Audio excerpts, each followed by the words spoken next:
welcome. Thank you.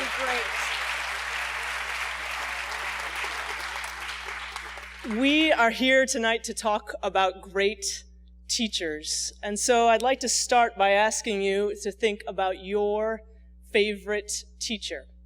Maybe he was your second grade teacher, like Mr. Bresney, who taught me how to multiply at Kenwood School in the early 80s. Maybe he was your sixth grade teacher, like Mr. Lundholm, who introduced me to the stories of Roald Dahl. Maybe he was your high school cross-country coach, like Mr. Johnson, who taught me the rewards of working really hard at something that I would never really be that good at. Maybe he was your high school advisor, like Mr. McVitie, who always had time for me. Maybe she was your U.S. history teacher, like Miss Kamek and Miss Victor, who taught me what truly rigorous thinking felt like. Regardless of who he or she was, I want you to think now for a moment about your favorite teacher. And because we're here tonight at an event called the Minnesota Meeting, I want you to turn to the Minnesotan next to you, and I'd like you to introduce yourself and your favorite teacher. We're going to take 1 minute to do this.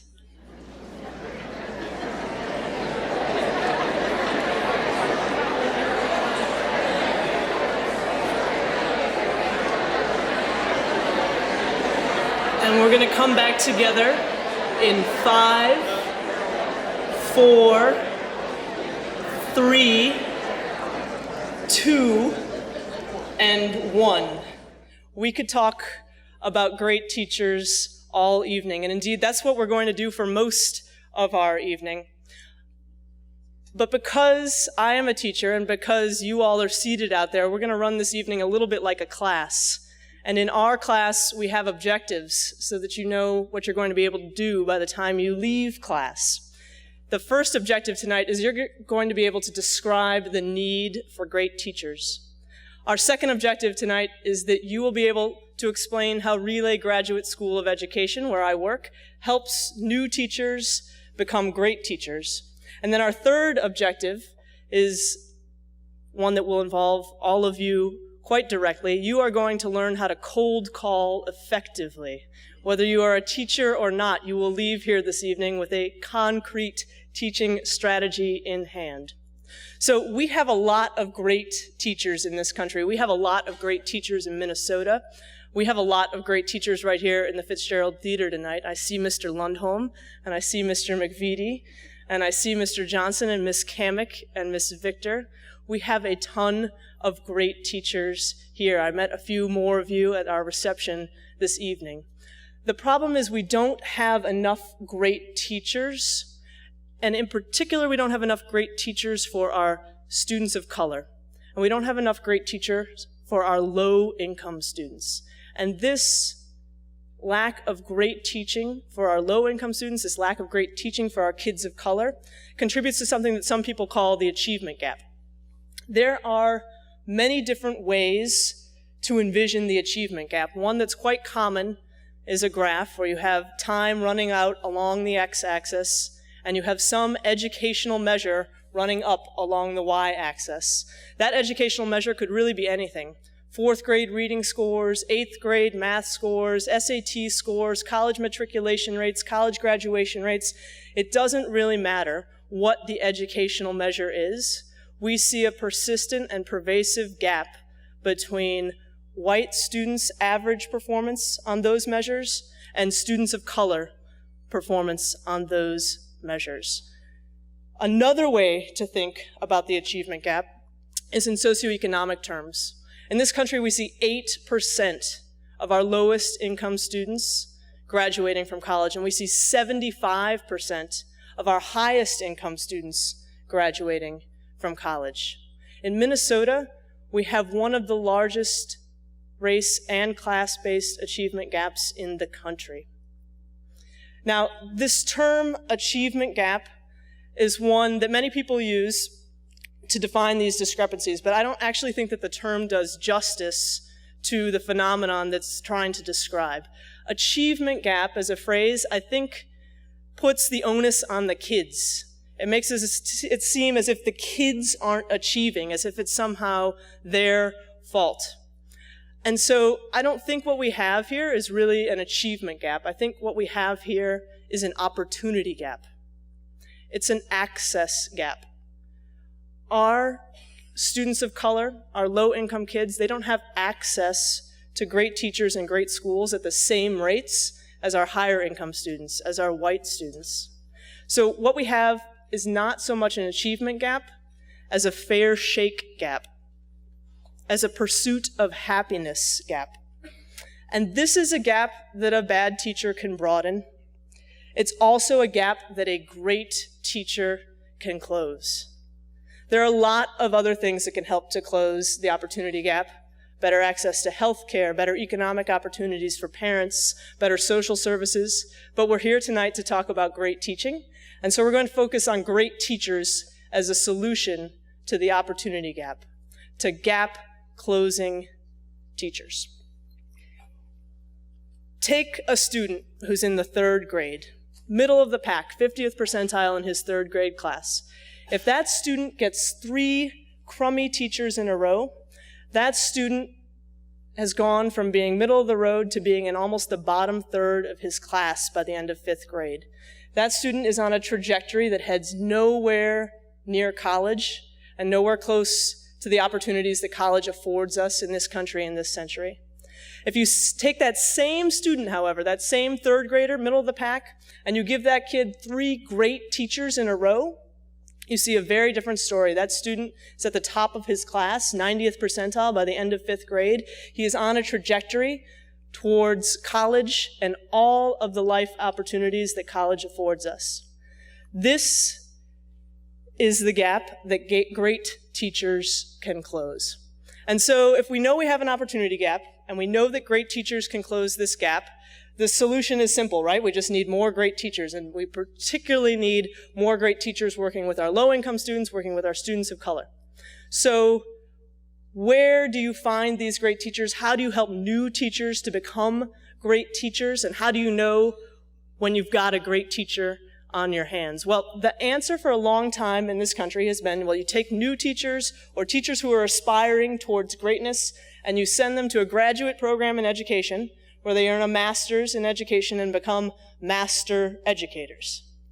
The problem with this logic, as pointed out by our Secretary of Education, Arne Duncan, in a speech that he made a couple of years ago, the problem with this logic is that there's very little evidence to suggest that having a master's degree in education is associated with helping students to the kind of trajectory-changing, opportunity gap-closing outcomes that we need to see for our students in this country at this time. And so in the same speech where Arne Duncan was pointing out this lack of relationship between a master's degree in education and student learning outcomes, he was issuing a challenge to the schools of education. He was saying, we need to build curricula, we need to change instruction, we need to recruit faculties, we need to design programs that can help teachers become opportunity gap closing teachers. We need master's programs of education that turn out a relay of great teachers for all students in this country. And so it was with that challenge in mind that my colleagues and I at Relay started a new graduate school of education in New York City. We are called Relay because we want to build a relay of great teachers for all students. Now, our graduate students at Relay, they're enrolled in a 2-year master's program, but they are full-time kindergarten through 12th grade teachers serving low-income kids, serving kids of color in New York City public schools by day, and then they are part-time master's students at Relay in the evenings. We have about 700 teachers enrolled in our program. We've had several graduating classes at this point, and our teachers are engaged in learning what great teachers do. And in our first couple of years at Relay, we spent a lot of time, and I still get to spend a lot of time, it's my favorite part of my job, going into great teachers' classrooms and defining, describing, analyzing what they were doing. And in particular, we spent a lot of time in opportunity gap closing teachers' classrooms. Teachers who were working with low-income kids, who were working with kids of color, who were in historically really underserved schools and communities. Teachers who had closed or even reversed the opportunity gap for their students. And we saw these great teachers doing several things. 5 of these elements of effective teaching have become the core of Relay's curriculum. So I want to talk about each of these elements briefly in turn. We saw these great teachers building an incredibly strong classroom culture for their students. Their classrooms were safe, they were productive, they were fun, and the kids were engaged in really rigorous academic endeavors. We saw these great teachers adhering to what they called a teaching cycle of plan, teach, assess your students' learning, analyze those results, replan, teach, and so on. The cycle would continue across the course of the school year, and we saw this cycle really accelerating kids' learning. We saw great teachers who were true content experts. For example, we saw great middle school math teachers who didn't have just one algorithm for adding fractions of unlike denominators. They had a really deep conceptual understanding of what was happening mathematically when you add fractions of unlike denominators. And they had a variety of strategies that they used to teach kids not just how to do the adding of fractions with unlike denominators, but how also to understand what was conceptually happening as they did that work. True content masters, great teachers, all of them. We saw great teachers who really understood themselves and the other people that they were working with. They understood their kids, they understood the parents of their children, they understood their colleagues, they understood the communities that they were working in. We saw these great teachers building deep and lasting relationships across differences of race and class and age. We saw these great teachers who really understood the character strengths that they brought to their teaching, who really understood the character strengths that their students brought to their classrooms, and who were tremendous at drawing out theirs and their students' strengths to the benefit of all. Ultimately, at the center of each of these great teachers' classrooms, we saw them setting really ambitious academic goals for their kids and measuring their progress towards those goals. And we saw them setting really inspiring character growth goals for their students and noting and praising their students' progress towards those goals as well. You could ask any kid if they have a great teacher, and odds are they would be able to tell you, and they would be able to tell you very specifically why or why not they have a great teacher. The complicated question is how you help a new teacher to become a great teacher. And we found at Relay that it takes a few really important steps to help a new teacher become a great teacher. The first is having a really practical curriculum. And I'm going to talk about each of these in a little bit more detail, but I want to lay out all 3 for you.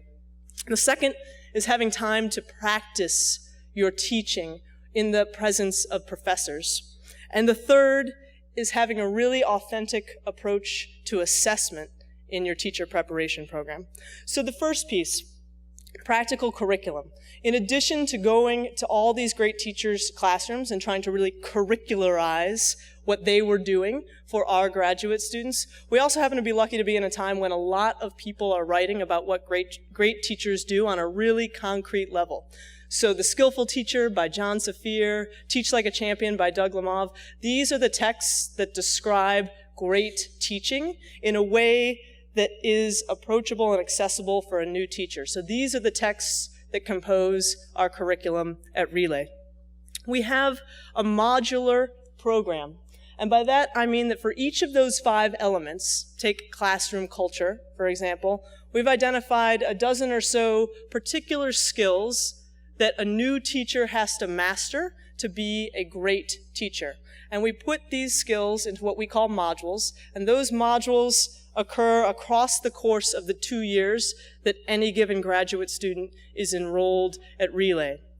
we're going to spend a little time together tonight focusing on this module that we call Engaging Everybody, but I'll save that for a little bit later.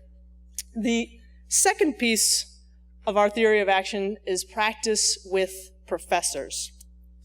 Now, most graduate schools of education are not doing a lot of what's known as rehearsal or deliberate practice as part of their coursework. But ask any Relay graduate student, and he or she will tell you, we spend a lot of time practicing. Now, we would do this if we were running a soccer development league or a music conservatory or a medical school. We are devoted to practice because of the research of Anders Ericsson, a psychologist who published a paper about 20 years ago that has gotten a lot of press more recently because Malcolm Gladwell covered part of his work in The Outliers. And what Anders Ericsson found is that deliberate practice, which is practice that is focused on a very particular skill, repeated over and over again in the presence of an expert who can give real-time feedback, that deliberate practice is one of the key levers for moving from novice to expert in almost any professional field. So when I think about deliberate practice, I think about one of my graduate students, Mr. Alante Johnson. He's a 7th grade reading teacher in the Brownsville neighborhood of Brooklyn. Mr. Johnson came to Relay in the fall of 2011 as a new teacher. He was in my Thursday night section that first year, and he's in my Wednesday night section this year. And Mr. Johnson has done a lot of practice in his time at Relay, and he has gone from being a new teacher almost 2 years ago to being a truly great teacher. I was in his classroom last week. We taught some Romeo and Juliet together, and at this stage of the game, it's really more practice for me than it is for Mr. Johnson. It's been a really impressive transformation that's taken place in his classroom and many of our Relay teachers' classrooms.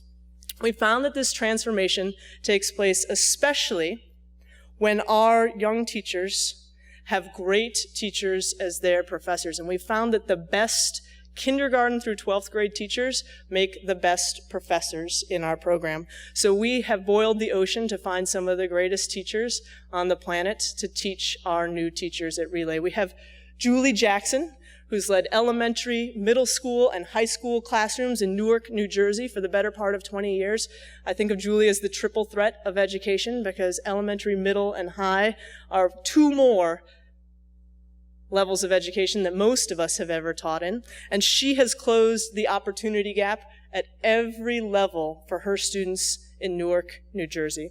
We have Dave Levin, closed the opportunity gap as an elementary school teacher in Houston, then came back to his home in New York to close the opportunity gap for his middle school students in the South Bronx, is now part of closing the opportunity gap across the country as the founder of the KIPP schools. Dave is one of our founding faculty members at Relay, helping our graduate students to close the achievement gap for their kids right now at Relay.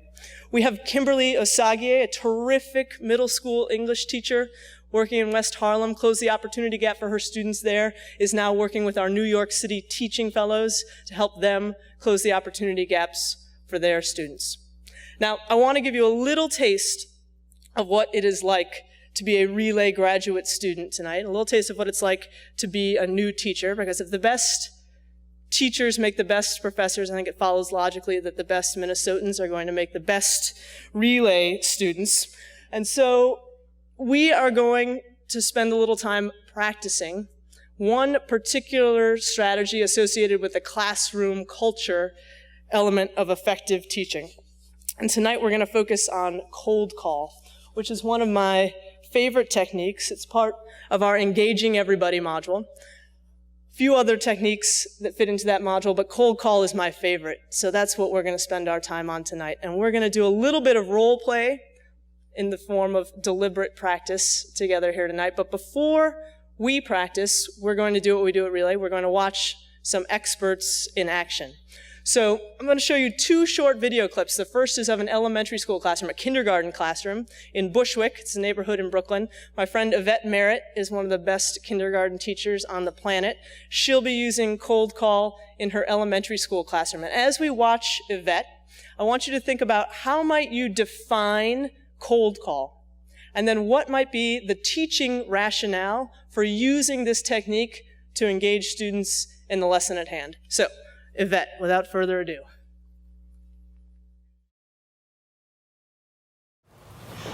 What is my pattern? Triangle, triangle, circle, triangle.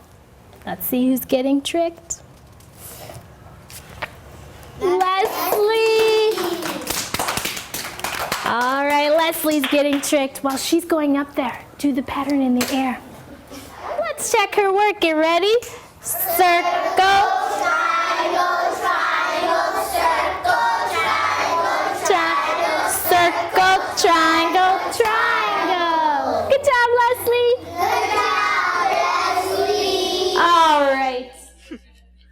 So that's cold call in an elementary school classroom. The cold call moment was, of course, when Yvette reached into her envelope and pulled out Leslie's name from among all the names of her students. We're going to watch another brief clip of cold call in a middle school math classroom. This is my friend Jesse Rector, who starts his class every day with what he calls oral drill. So his students are still standing, they've just come into the room, and he's using cold call to get them engaged in the fluent facts that they've been learning as a group.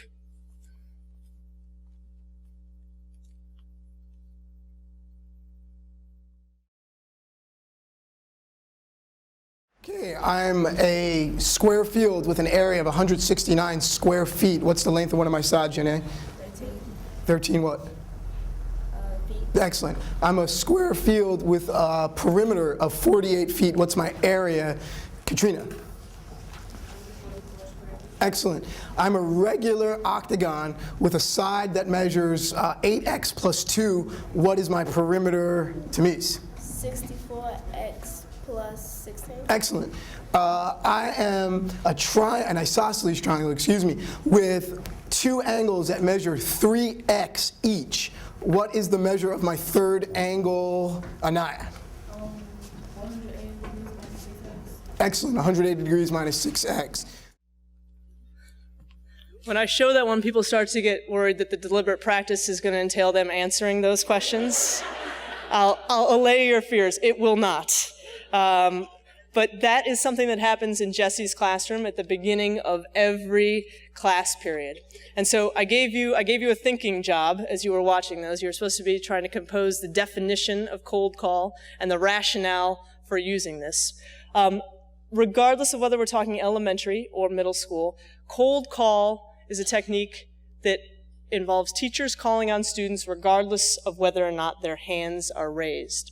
And there are two reasons that great teachers do this. The first is to encourage students to be cognitively engaged in the material. If you could be called upon next at any time, you have a lot more incentive to be doing the work that the teacher is asking you to do because you want to be ready to share the right answer. The second reason that great teachers use cold call is to get a less biased sense of their students' understanding.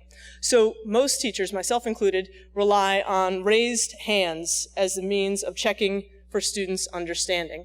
Now, the problem with relying on raised hands is that you're typically only hearing from the kids who think they know the answer. Or maybe you're hearing from the kids who are brave enough to share some answer, whatever it is. But you're not hearing from the students who don't think they know the answer. And you're also not hearing from the students who aren't yet brave enough to take a risk in front of their classmates. Cold call ensures that you're hearing from a real sample of your students and not a skewed sample of your students so that you as a teacher can adjust instruction real time to make sure that all your students are mastering the material for the day. Now, you can either pre-select your students, and that's what we saw happening in Jesse's classroom. He had a kid picked ahead of time for each of those problems that he was sharing. The kids didn't know which problem would be theirs, but Jesse knew. The other approach to cold call is the totally random approach, and that's what we saw in Yvette's classroom, where she had all the kids' names in the envelope and she pulled just one. That happens every day in her math meeting. You never know if it's going to be you to go to the board to complete the pattern or whatever the work of the day is. So it needs to be systematic in that way. You may have walked into a great teacher's classroom and seen a jar at the front of the room that had popsicle sticks in it. If you pulled out one of those popsicle sticks, odds are you would find a kid's name written on it. That is one way that great teachers make cold call fun in their classrooms. My friend Frank Corcoran, great middle school math teacher in the South Bronx, has been closing the opportunity gap for years for his students, has what he calls the Wheel of Corcoran in his classroom. You can imagine the Wheel of Fortune, slightly smaller, pegged to the wall. There are 36 numbers on the Wheel of Corcoran, and each student's desk has one of those numbers on it. The problem gets put on the board, the Wheel of Corcoran gets spun, and if it's your number that the wheel lands on, you are going to the board to do the work as the rest of your classmates do the work at their seats. It's cold call, but it's fun. And that's an important second principle of cold call. It needs to be positive. We all probably remember the cold call moment from our academic past that was not our best. We were looking out the window, we were rummaging in our desks, and our teacher called on us. Those gotcha moments are not effective cold call. They corrode classroom culture, and from a teacher's perspective, you're not getting a good sense of student mastery using that type of cold call. The second thing to keep in mind with cold call is that you should be starting with easier questions. You want to build kids' confidence, and cold call questions are typically for facts that you want kids to be fluent with. The final piece, and the one that is most quickly forgotten, most difficult to execute in the heat of the moment, is that you need to pose the question, then pause, then state the student's name. If you put the student's name first, every other kid in that classroom, or most other kids in that classroom, have stopped doing the mental work. But if you state the question, give everyone time to do the thinking, and then identify the student who's going to give the answer, you have a whole class engaged in the cognitive work at hand. So you all are about to practice your cold call. The first thing I want you to think about is what your first question will be. If you're a math teacher, you're thinking fluent math facts. If you're a science teacher, quick things that you want kids to have at the top of mind, and so on and so forth. Got your question in mind? Because the next step is to remember, pose that question, then pause, then state your student's name. You're about to meet your student in a moment. But I want you to remember this about the pause. It should feel long. We teach our graduate students at Relay that the pause should be 1 Mississippi, 2 Mississippi, 3 Mississippis long in order to give your students time to do the thinking. It's an awkward amount of time if you've never done this before, but it's an important amount of time for kids who are trying to get to the right answer in case you call on them. So, those are your criteria for success. Start with an easier question, give a 3 Mississippi pause, state your student's name, and remember to smile. It should be positive for both of you. Now, if you are in an even-numbered seat, I want everyone to check their seat numbers right now. They're on the back of your left elbow, I believe.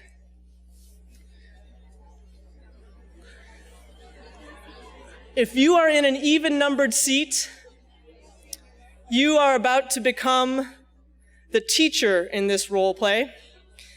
And because at Relay we practice deliberately, and deliberate practice entails approximating a realistic professional environment, and because even in 2013, most teaching is still done while standing up, if you are in an even-numbered chair, on the count of 3, you are going to stand and wait for your next direction. 1, 2, 3. Okay, now teachers. So there's a classic cliche in the world of teacher preparation, which is that teachers make the worst students, but I know you're going to disprove that this evening. So teachers, you have your criteria for success. You're going to start with an easy question, you're going to pause, and you're going to state your student's name. Your student is the person who is sitting closest to you, so if you need to ask his or her name, you should probably do that now. All right? Now, once you know your student's name, on your mark, get set, cold call.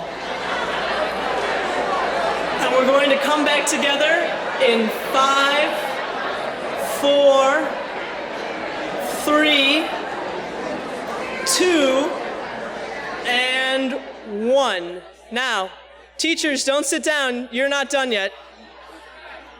But Teachers, it wouldn't be deliberate practice if you didn't get some immediate, real-time feedback from an expert, and there's no expert on teaching better than a student. So students, I want you to give your teacher one piece of positive feedback.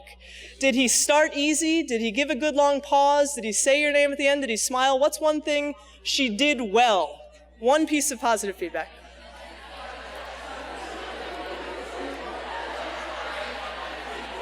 And we're going to come back in 5, 4, 3, 2, and 1. Now, remember, deliberate practice focuses on areas of growth. So teachers, don't sit down yet. You're going to do this one more time, but you're going to hear from your student about one area of growth. So students, could they have started with a slightly easier question? Could they have paused a little longer? Did they forget? Did they put your name at the beginning? Did they need to put your name at the end? Did they forget to smile? What's one thing your teacher needs to do better this next time? Go ahead.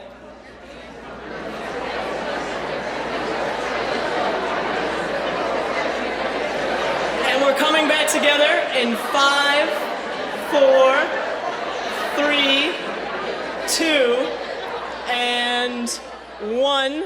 Teachers, you need to stand, and you need to do it one more time, and this is going to be your best turn, and then you may be seated. On your mark, get set, do it better.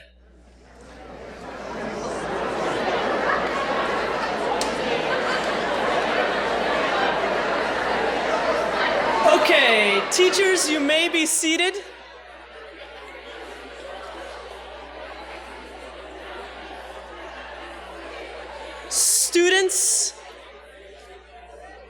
Students, please give your teacher a high five. So this is what we just did. You learned that cold call means to call on students regardless of their raised hands. You know now that great teachers do this to encourage students' engagement and to ensure that they're getting an unbiased sample of their students' understanding. You know now that this should be systematic. You should either pre-select your students, as you just did, or you should have a randomizing factor at play. You know now that this should be positive. You should smile when you cold call, and your students should be having fun. You also know that you should be starting with easier questions and that you should state that question, give some pause for think time, and then identify the student who will answer that question. So the next time you go into a great teacher's classroom and you see the jar full of popsicle sticks with students' names on them, you know there is a lot more going on there than you thought before. And the good news for those of you who are now aspiring to be great teachers or even greater teachers is that because you just practiced this for 6 minutes, you only have 9,999 and 9/10 more hours of deliberate practice until you become an expert teacher. 10,000 hours is the magic number that Anders Ericsson's research has dialed down toward, right? So cold call is but one of many, many teaching strategies that great teachers have to master through years and years of really tough, deliberate practice. Now, we have our teachers at Relay do this type of practice all the time. They do it in our classrooms at Relay, and they do it in their own classrooms with their own students by day. We have an assessment system at Relay that is really based on authentic classroom practices. So our teachers are not writing many papers about the history or theory of teaching. They're filming video clips of them using techniques like cold call in their classrooms. They're submitting those video clips to their professors to get feedback and grades. Our teachers are drafting lesson plans that they'll use with their kids. They're getting feedback and grades on those. Our teachers are assessing their students, collecting their data, analyzing those data, and submitting those analyses to us for feedback and grades. And finally, our teachers are getting observed by us all the time in their classrooms and getting feedback on that observation. Now, we have one ultimate assessment at Relay beyond the filming and the lesson plans and the observations. Our ultimate assessment asks our graduate students whether or not they've led their young students to academic achievement and character growth. This is a big part of our program. student outcomes compose 50% of our graduation requirements at Relay, and I'm talking about K through 12 student outcomes. And when we look at our first few classes of Relay teachers, we are really excited by what we see. If we compare our Relay teachers to the average teachers in New York City, the average teachers in New York State on something like the elementary school state math tests, which I know are just one way to measure students' progress, to measure students' outcomes, but they're an important way in New York, they're an important way in this country at this time, and so they're one way that we assess our teachers at Relay. We see the students of our Relay teachers outperforming the New York City and the New York State averages by a significant amount. For those of you who are skeptical data hounds in the house, you may be thinking, well, New York City, New York State averages, those might not be the most inspiring heights against which to measure yourself. So I want to share one more finding that I just learned the other day. Westchester County is just north of New York City. And for those of you who aren't familiar with New York, Westchester County is sort of the Edina, the Wayzata, the White Bear Lake of New York. It is a wealthier district. People who can afford to move there do for the public schools. They're really terrific public schools. And so if we compare our Relay teachers, who are, remember, 80% of those folks are first and second year teachers, 100% of those folks are working with low-income students of color who've been really underserved by their schools. Our Relay teachers are outperforming our Relay teachers' students are outperforming the students in Westchester County. This is the opportunity gap.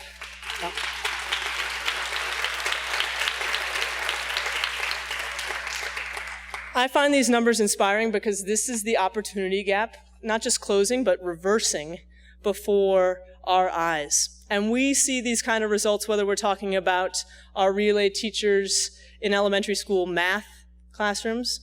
We see our Relay teachers in elementary school reading classrooms, helping their students to grow 1.25 years worth of reading in 1 school year's time. We see our Relay teachers teaching middle school and high school, helping their students to master 80% of their on-grade level content standards in a year's time. These are opportunity gap closing numbers. And when I think about the 40,000 kids in the Minneapolis public schools, or the 50,000 kids currently being served by Relay teachers in New York City, or the 80,000 kids in the Minneapolis and St. Paul public schools combined, or the 1 million kids in New York City public schools, or the 56 million school-age children in this country, each of them deserves these opportunities. Each of them deserves a great teacher, and all of them deserve a Relay of great teachers. Thank you.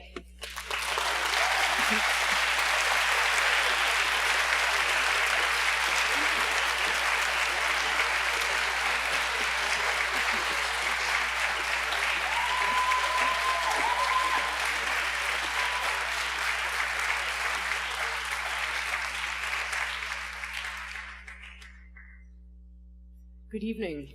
As Sandy mentioned, my name is Beth Hawkins. I write an education column for MinnPost. This is my second Reset event, and I'm really excited about it, not least because it's been 1.5 weeks since my children got out of school, and I have been in serious teacher withdrawal.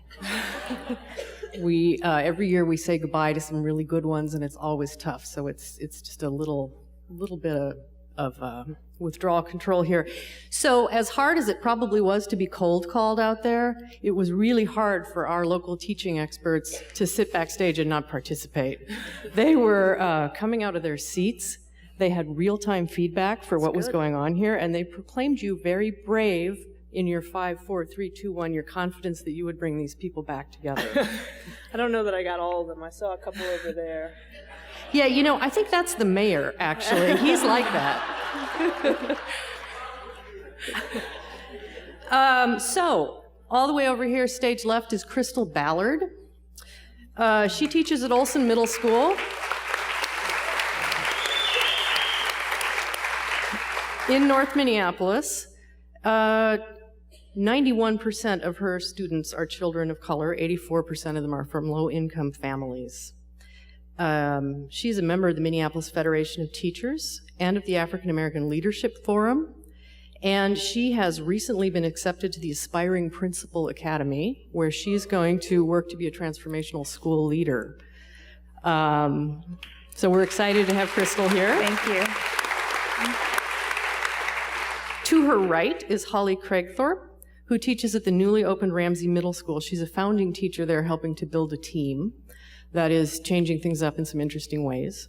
She's worked for Minneapolis Public Schools since 2001. She has 2 children who attend district schools. She's also an adjunct and community faculty member at St. Mary's University in Metropolitan State, turning out the next cadre of great educators. She's a member of the Minneapolis Federation of Teachers and of Educators for Excellence. Next to her is Angela Mansfield, who worked for Minneapolis Public Schools for nearly 15 years as a classroom teacher, a literacy coordinator, and finally an instructional leader. She was a recipient of the coveted National Milliken Award. The educators out there are going to know what that is. Most recently, she's a Charter School Partners Fellow, in which capacity she's launching this fall Arch Academy, which I had the privilege of writing of a couple of weeks back. K-5 public charter school in South Minneapolis. And Mayme, of course, needs no introduction. So, I want to push them to talk a little bit about some of the moments that they were lit up about. Crystal, you were about out of your chair while she was talking about assessment. And about having, I know that when you and I have talked, we've talked about how much data you gather on the fly every day about your students and the ways you use it. Did that resonate with you? Absolutely. I think the use of real-time data is so essential with educating our children because it gives you an opportunity in that moment to see where they are, what you need to do as an educator to help them improve, and you're able to give that feedback to the student and also their family. So it's kind of like a very quick fix when you're using real-time data versus waiting until the end of the school year to look at your, let's say, your MCA test scores. So you told me that you know where every student is every day. Yes. Which I think is probably going to be surprising to the audience when they think about how onerous testing can seem. So how do you do that? I actually use a spreadsheet, and I set it up so that I have learning targets that we use in Minneapolis Public Schools, and I do pre-assessments and I assess them during my lesson. So at the end of the class period, I know who has mastered that learning target and who has not. Is this something that would be taught at Relay, pardon me? It would be. I think Crystal would be at the head of the class. Okay. Every day is pretty good. So I happen to know that she designs her own assessments. Is that something that you teach people to do? We do, because the results that I was talking about before are state test year-end types of results. And to Crystal's point, those come too late in the game to use from a teacher's perspective. And so we teach our teachers all kinds of ways that they can assess in a formative daily basis that isn't taking too much time away from the actual teaching and learning, but that really helps them maximize that time when they get it.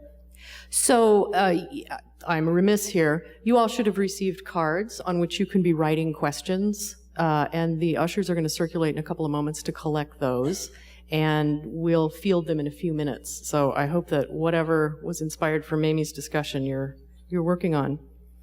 Angela, yes, you have some experience trying to coach people to up their games, particularly in literacy. What did you think of this presentation? Spot on. I think one thing about cold call that kind of resonated with me that we worked on over and over again with the teachers that I was with Reading First is that idea of 100%. That's something from Teach Like a Champion, but the idea that in order to call on someone in a cold call situation, I have to make sure that everyone in the class is attending to what we're thinking about, what we're learning about, and has that opportunity then to give that back to me. I think that professional development piece, the practice, the over and over and over again is so extremely important. And if that is missing, then that's where that disconnect is going to happen from good quality methodology into the classroom.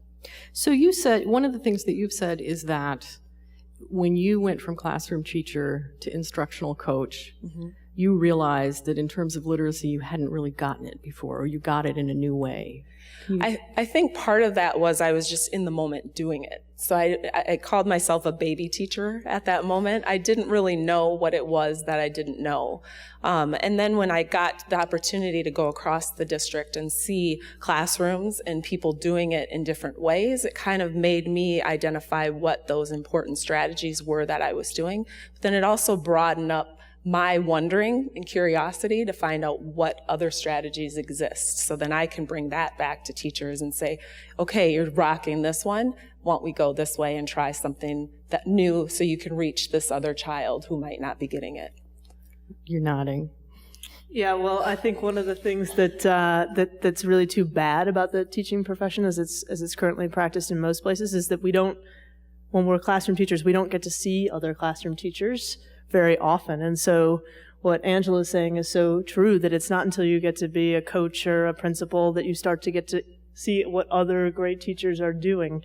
And it's one of the things that we've found really great about the video that we use at Relay. It's a way to bring new teachers into a lot of great teachers' classrooms, and the nice side effect is that a lot of the teachers that we feature in our videos have now become these sort of cult heroes among our graduate students. One just told me the other day that she was stopped on the street in the middle of Manhattan because someone said, "Hey, you're in the Relay videos." So it's this really nice sort of rock star status for great teachers. Absolutely awesome. Holly, you're nodding. I happen to know that you like to be observed. I do like to be observed, and I really appreciate that I have a strong culture in my school where we can acknowledge our strengths and also be comfortable with being vulnerable. And I think as a profession we need to blow open our classroom doors and invite each other in more and more. I would like to sort of reflect on a piece that Mayme modeled in terms of really capitalizing on time for teaching and learning. The thing that we can do as educators is to really frame that time that we have with kids very, very tightly. And the strategies that Mayme used with, saying that you have 1 minute and go now and do this, and I'm going to call you back in 5, 4, and all of those types of strategies, I will say, do not come natural to many of us as educators. And that piece is something that I've been working on this year quite a bit in terms of looking at what's effective and when are my students most responsive. And at our school right now, my colleagues and I are working on something called the Plan, Work, Reflect loop, where we ask students, what do you think you'll need to do to be successful in this task? We come up with criteria, we do our work, and then we look back and say, okay, how did we do? Did we meet our criteria? And as simple as that sounds, it's quite technical, and most recently, I invited a colleague to come in and observe me do it. I wasn't happy with the amount of time the whole thing was taking, and transitions are so huge for 6th and 7th graders in particular.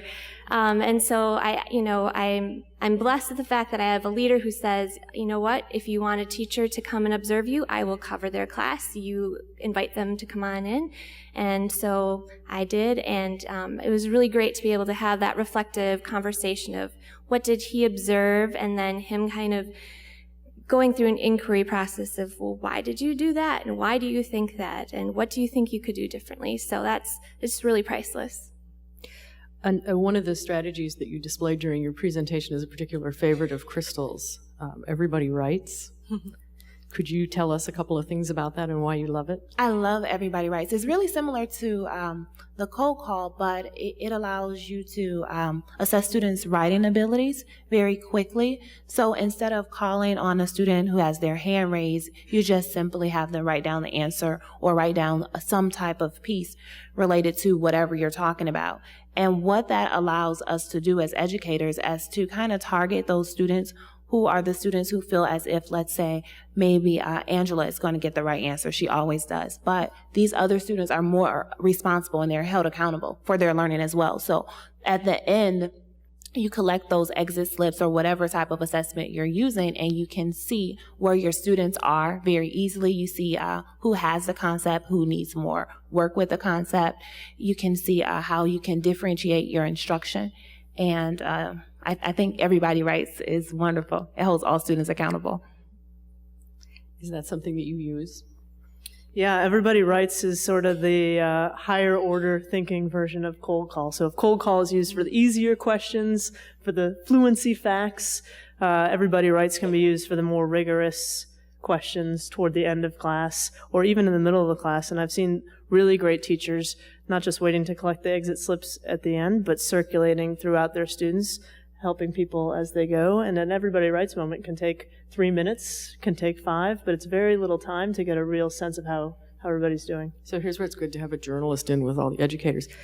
Tell us what an exit slip is. I know. Tell us. Crystal, take it away. Okay, go for it. An exit slip is it's just a sheet of paper where a student writes something, and you're using that kind of as your closing of your lesson to assess how well actually you did in the student. So you may ask them a question about the lesson, something that they're supposed to take away. It would be great if it was directly related to the learning target or the objective of the day, just so you know you can gauge easily where your class is so that you can assess and then plan again for the next day. If I had an exit slip today, you would all be writing about 2 facts that tell us that we have a need for great teachers, 2 facts that tell us how Relay is helping to solve this need, and then you'd write the definition of cold call and the rationale for why you'd use it in your classroom. They wouldn't let me do that, though. All right, well, then we're going to put the next one to you. When you're cold calling, what do you do when the student gives an incorrect answer? That for me? Holly's eager. I see her. Go for it. Jump in, Holly. When a student gives an answer that you're not looking for, you ask another student, and you find a student who gives you the correct answer, and then you ask the original student to repeat that answer. And can you tie that back to the positive? How do you end up not humiliating student A? Well, it all starts in the classroom culture and climate, and it's that relationship building with each and every student and greeting them at the door. I mean, this is just a complex series of events that lead to these strong relationships. And it really takes a teacher to model that it's okay to make mistakes. And here's what we do when we make a mistake, and we'll find someone that can solve it, and then our peers, we learn from each other. Can I add something? Yes. I think also because of that relationship and the culture you've built in your classroom, sometimes with certain students it's okay to nudge them a little bit further until they do get that correct answer. So sometimes it depends on the child too. It might need to be a redirect to another child, but then it might also mean push them a little further.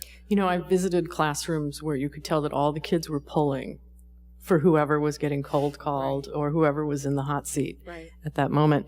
So we have some awesome questions here. How might a potentially great teacher be supported in a failing school? All too often, great teachers are in a hub of great teachers. Future school leader, do you want to take that one? Well, we plan on being a high-achieving, successful school. Of course. Of course. I started teaching in North Minneapolis, and I would say the school I was at was not known to be a high-achieving school. That being said, I figured out who those high-achieving teachers were. It was my first assignment, made sure that I surrounded myself with as many as I possibly could, and really made them my best friends and my professors on site. That is the way that I learned, but then I could also welcome them in. And I think a lot of it was a back and forth relationship, so they also learned from me. and kept that conversation and that cycle going. Anybody have anything to add? It's really hard to be a great teacher in a struggling school. It's really hard. One of the things that we've found as a nice side effect to what we're doing at Relay is that many of our adjunct faculty members, almost all of our adjunct faculty members actually, are full-time K-12 teachers in New York City and Newark, New Jersey public schools. And so for many of those folks, some of them are teaching in hubs of excellence, as Angela's school will be. Some of them are teaching in schools that have been struggling for a while, and they've found that being an adjunct faculty member at Relay is a really nice outlet and a really great way to be among teachers who feel similarly, who are driven similarly, and who are getting similar outcomes with their students. Holly, in a school that's just started, are you finding that there's a new dynamic there? There's definitely a lot of unique energy that I have never experienced before, and all of us coming together to serve the same mission. I would say one piece that I've taken from this year that I think can be applied to any context is that a school needs to be a place for teachers to learn just as much as students, and it needs to be a place where teachers are drawing from each other's strengths and expertise just as much as we're modeling that for students. And so the health of the organization is going to impact the students in the classroom to a great extent, and the energy around that this year has been really nice and really fun, I'll be honest. So we have a question here from somebody who received their Master's of Education from the University of Minnesota last week. Good. Congratulations. Along with their social studies teaching license for 5th to 12th grade. We mostly wrote papers and talked about good teaching and didn't practice. Why? This one's right teed up. It's a teed up for you. I think you're asking the wrong panel. No, I think there are lots of reasons why many schools of education focus more on the theory and the talking about great teaching as opposed to practicing what it takes to become a great teacher. To give a really simple answer, I think it's easier to do that than it is to practice becoming great. And school is often conceived as a place where the learning is of a purely intellectual basis, but teaching has both an intellectual and a performative element. You are having to execute on what you know to be a great teacher. And so because school is so often about just the intellectual side of learning, I think we've forgotten in teacher preparation programs that there is a real performance, a real execution associated with great teaching. And so that element has not been part of what traditional teacher prep has looked like for a long time. But I'm glad to hear someone out there is interested in putting it back in. Anybody want to add anything to that? I think it behooves us to be cautious, I will say, in terms of these schisms that we're all facing in our field right now, and in conversations everywhere, we have these sort of polar opposites that we grapple with, and we have the theory, and we have the practice, and we have the pro-labor and the anti-union, we have pro-TFA and anti-TFA, and we have just these really blanket statements rather than having like really important nuanced conversations about the issues. And I would say that this is a conversation that we absolutely need to be having, and I'm hopeful that we can have it in an intellectual way and be okay with some areas of gray and some nuance. Certainly most of us in the room were educated in a very traditional way, and but we're also looking for better ways and ways to practice more and get better.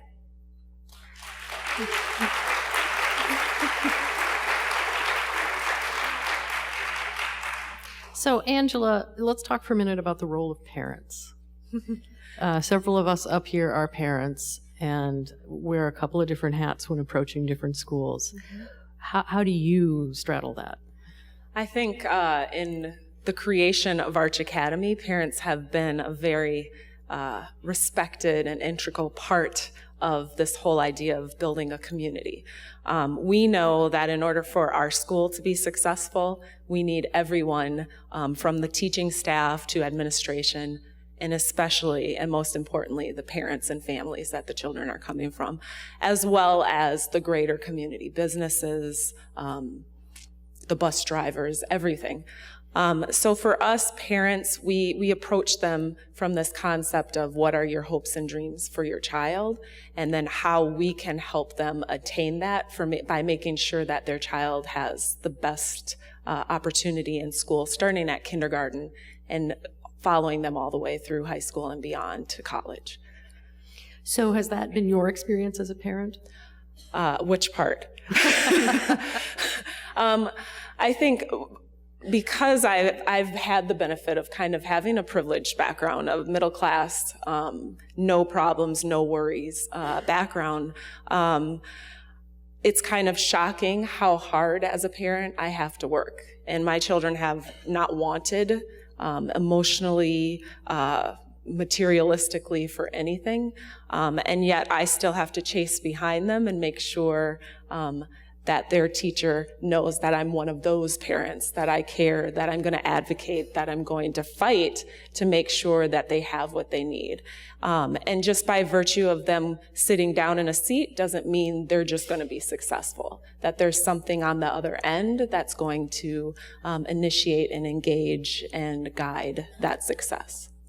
Holly, do you agree? I definitely agree. I have two young children, and both as a parent and a teacher, that beginning of the year and exploring a child's hopes and dreams is really priceless. And just for us to keep in mind that these are people's babies and they have these great dreams for these babies, and I want to know what they are.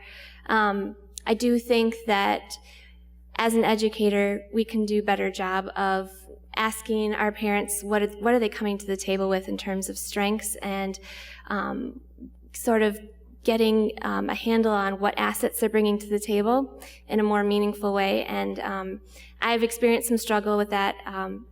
A parent being a teacher, I'm unable to come to a lot of events that I get invited to at my kids' school. I absolutely want to be involved, and I have lots of gifts to offer, and I think we can be more intentional about how we ask parents how they want to be involved. We have a question here from a middle school teacher who says, I struggle with engaging all students.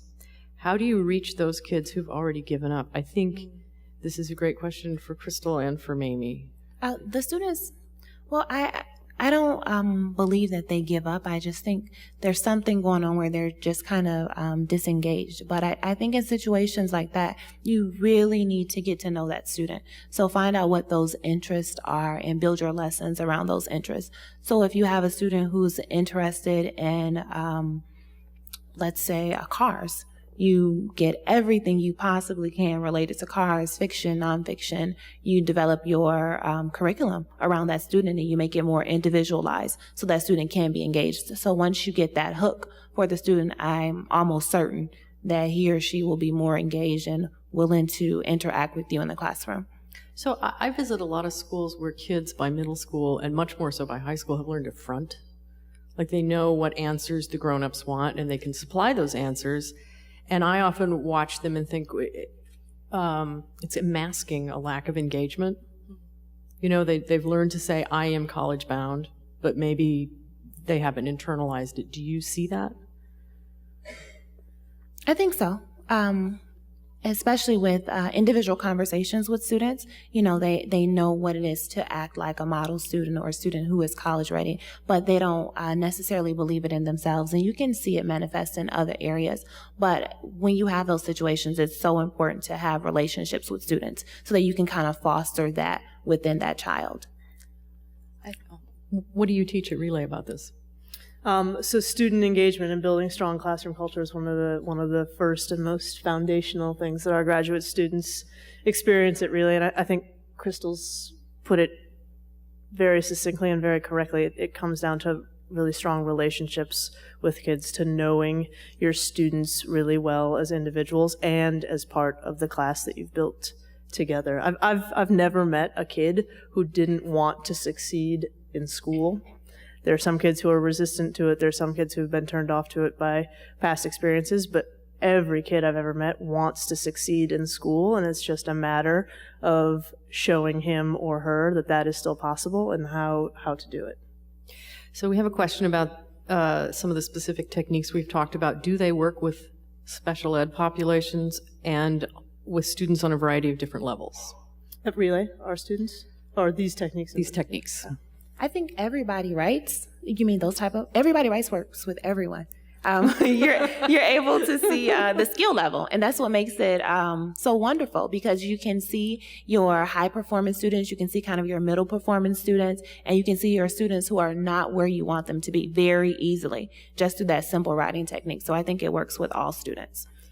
I think there are ways to, differentiate and better support kids who need it. And maybe in addition to writing, you have everyone write it, and then you choose a couple to project on the projector, or maybe you project someone's iPad to show an answer. I think maybe you come around and you look over their shoulder and jot down a couple of things, or you give them what we teachers called scaffolding in terms of extra supports and ways to set them up for success. But absolutely, these techniques work for all students. And for the non-educators out here, can you define differentiate? Mm-hmm. Differentiate means that not every student in your classroom is getting the exact same experience. They all have different needs, and so teachers will design the activities and the assessments they will differentiate them and make them different based on the student's needs. Okay, and then a really good point, I think, also for the non-educators out there. Does that mean that you adjust your expectations? No, it doesn't. Okay. And this is different for students, special education students that have individual education plans have standards-based IEPs, which have learning goals, and so we use those learning goals. Otherwise, we use state assessments, or state standards rather, and the same learning targets. And what Crystal does every day, she's looking at her data. If she has a pre-assessment and students are way below where she expects them to be, then it's her job to scaffold and provide differentiation until students can get there. So what I just heard her say was that for some students, we open a different toolbox and we take out all the tools in the box and we move the kid. We expect that the kid is going to end up in the same place, and we use those tools to move them there. Is that yes? Thank that's you fair? For paraphrasing. Okay. I think that's the difference of having the strategies and then making that sculpture from the strategies. So it's an art. The teaching is an art, but we have to open those strategies and then apply them to that child to make that specific sculpture for that child, so to say. Okay, you just earned yourself the last question. Oh, lucky me. Actually, I think if we have about a minute and a half left, how do we define great teaching in a way that can be consistent across all of our schools? It's the big question, right? That's Go an first. Easy one, yeah. Regardless of what people want to hear, it does have to do with where kids are achieving and how successful they're being. And if we look and see that certain children, based on whatever caveat you want to take, are not being successful, then we need to change something so that they are successful, have that opportunity to be successful. Crystal? I think good teaching, it looks like using data, real-time data. It looks like providing differentiation for students. It looks like a teacher who's a master of his or her content, and having strong relationships with students. I think she just ticked off your 5 boxes, didn't she? She may have. Holly, do you want to add something to that? I would add that our system needs a great deal of support and accountability at every level. And we, as teachers, we hold our students accountable, our administrators hold us accountable, our administrators need to be held accountable, and we need to create a system that has a healthy, trusting tone of decency and trust.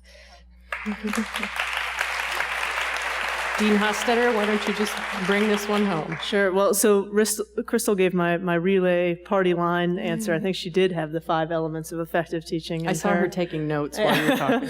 So I'll give my just Mayme answer, which is that I'm in a lot of classrooms all the time, and I have 2 really basic litmus tests. The first one is, do I want to stay sitting in this classroom?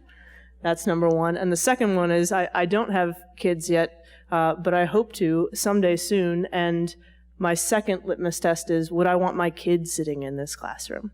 And if the answer to both of those is yes, then I think we've found a great teacher.